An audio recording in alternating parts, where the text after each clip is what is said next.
श्री क्षेत्र गिरनार कमंडलू कुंड तीर्थ आख्यायिका। गिरनारवर श्रीदत्तगुरूंची तपस्या चालू होती। त्यावेळी गिरनारमध्ये प्रचंड दुष्काळ पडला। सामान्य जीवांचे प्रचंड हाल होऊ लागले। हा दुष्काळ बरेच दिवस होता। शेवटी माता अनसुयेला हे बघवेना। त्या गिरनारवर श्रीदत्तगुरूंना तपस्येतून जागृत करायला आल्या। दत्तगुरू तपस्येत लीन होते। मातेने त्यांना जागृत करायला प्रारंभ केला आणि दत्तगुरू तपस्येतून जागृत होताना त्यांच्या कमंडलूला धक्का लागला आणि ते कमंडलू खाली पडले। खाली पडल्यावर त्याचे दोन भाग झाले।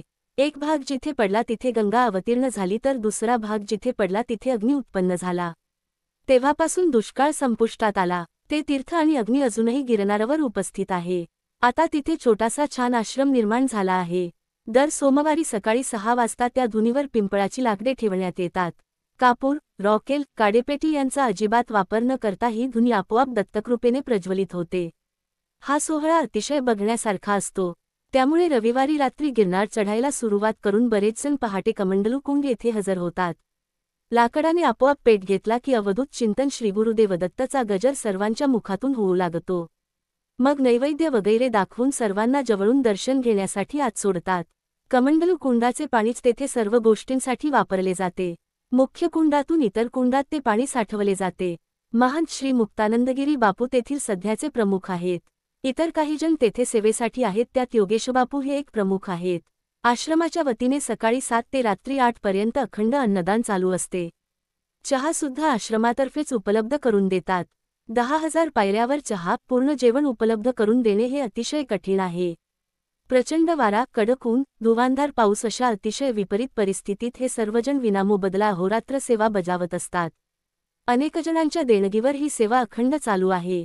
सध्या धुनीवर ठेवण्यासाठी पिंपळाचे लाकूड मिळणे कठीण जात आहे। पंचक्रोशीत फिरून पिंपळाचे झाड विकत घेऊन ते कट करून गिरनार पायथ्याशी आणले जाते व इथून लोकल माणसांकडून वर आणले जाते। त्यामुळे यासाठी बराच पैसा लागतो। आपणही कधी गिरनारवर गेलात तर सढळ हस्ते येथे काही रक्कम समर्पित करा। दान हा शब्दप्रयोग मुद्दाम करीत नाही, कारण आपण सर्व तेवढे मोठे अजिबात नाहीत।